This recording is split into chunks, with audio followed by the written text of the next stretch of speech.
ಇವತ್ತು ಬ್ರಹ್ಮವರ ಪೊಲೀಸ್ ಠಾಣಾ ವ್ಯಾಪ್ತಿಯಲ್ಲಿ ಬೈಕಾಡಿ ಎಂಬ ಏರಿಯಾದಲ್ಲಿ ಬೆಳಗ್ಗೆ ಸುಮಾರು 9 ಗಂಟೆ ಹಾಗೆ ನಮಗೆ 112ಗೆ ಒಂದು ಕಾಲ್ ಬರ್ತದೆ. ಕಾಲ್ ಮಾಡಿರೋ ವ್ಯಕ್ತಿ ಶಹೀದ್ ಅಲಿ ಅಂತ ಹೇಳಿ ಅವರೇ ಖುದ್ದು ಕನ್ಫೆಸ್ ಮಾಡ್ತಾರೆ, ನಾನು ನನ್ನ ತಂದೆ ತಾಯಿಯನ್ನು ಮರ್ಡರ್ ಮಾಡಿದ್ದೇನೆ ಅಂತ. ಕೂಡಲೇ ಪೊಲೀಸರು ಸ್ಥಳಕ್ಕೆ ಬಂದು ಅವನನ್ನು ವಶಕ್ಕೆ ತಗೊಂಡಿದ್ದಾರೆ. ಆಮೇಲೆ ಘಟನಾ ಸ್ಥಳ ಪರಿಶೀಲನೆ ಮಾಡಿದಾಗ ಇವರ ತಂದೆ ಆಗಿರುವಂತಹ ಮೆಹಬೂಬ್ ಅಲಿ ಅವರು ಫಿಶ್ ಗಾಡಿ ಓಡಿಸ್ತಿರುವಂತವರು, ತಾಯಿ ಶಂಸಾದ್ ಬೇಗಂ ಅವರು ಹೌಸ್ ವೈಫ್ ಆಗಿದ್ದಾರೆ. ಅವರಿಬ್ರು ಮರ್ಡರ್ ಮಾಡಿರೋ ಪರಿಸ್ಥಿತಿಯಲ್ಲಿ ಕಂಡು ಬಂದಿದೆ. ಪ್ರಾಥಮಿಕವಾಗಿ ಒಂದು ಸುತ್ತಿಗೆ ಒಂದು ಹ್ಯಾಮರ್ ತಗೊಂಡು ಅಟ್ಯಾಕ್ ಮಾಡಿದಾಗ ಕಂಡು ಬರ್ತಾ ಇದೆ. ಮತ್ತೆ ಟೈಮ್ ಆಫ್ ಅಫೆನ್ಸ್ ಬಗ್ಗೆ ಈಗ ಪ್ರಾಥಮಿಕವಾಗಿ ನಮಗೆ ಗೊತ್ತಾಗಿರೋದು ನಿನ್ನೆ ರಾತ್ರಿನೇ ಆಗಿರಬೇಕು ಅಂತ ನಮಗೆ ಅನಿಸ್ತಿದೆ.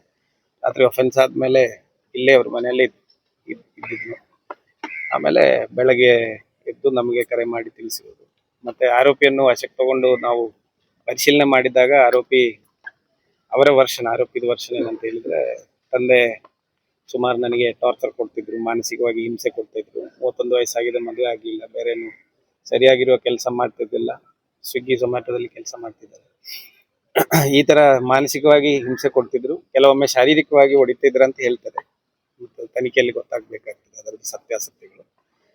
ಅದಕ್ಕೆಲ್ಲ ತಾಯಿ ಸಾಥ್ ಕೊಡ್ತಾ ಇದ್ರು ತಂದೆಗೆ ಅಂತ ಹೇಳಿ ಇವರ ಆರೋಪ. ಅದು ಸಹಿಸ್ಕೊಳಕ್ಕಾಗದೆ ನಾನು ಈ ತರ ಮಾಡಿದ್ದೇನೆ ಅಂತ ಹೇಳ್ತಿದ್ದಾರೆ. ಈ ವ್ಯಕ್ತಿಯನ್ನು ವಶಕ್ಕೆ ತಗೊಂಡಿದ್ದೀವಿ. ಮತ್ತೆ ತನಿಖೆ ಮುಂದುವರಿಯಲಾಗ್ತದೆ. ಅದರೊಟ್ಟಿಗೆ ಏನಾದ್ರು ಅಮಲ್ ವಸ್ತುಗಳು, ಗಾಂಜಾ ಅಥವಾ ಆತರ ಏನಾದ್ರು ವಸ್ತುಗಳು ಯೂಸ್ ಮಾಡಿದ್ದಕ್ಕೆ ಈ ತರ ಆಗಿದೆಯಾ ಅಥವಾ ಬೇರೆ ಏನಾದ್ರು ಕಾರಣಗಳಿದೆಯಾ, ನಾವು ಮತ್ತೆ ತನಿಖೆಯಲ್ಲಿ ನಮ್ಗೆ ಗೊತ್ತಾಗ್ತದೆ. ಸದ್ಯಕ್ಕೆ scene of crime officers, finger print ಎಲ್ಲರೂ ಬಂದಿದ್ದಾರೆ. ಎವಿಡೆನ್ಸಸ್ ಕಲೆಕ್ಟ್ ಮಾಡ್ತಿದ್ದೀವಿ, ಮತ್ತೆ ತನಿಖೆ ಮುಂದುವರಿದೆ.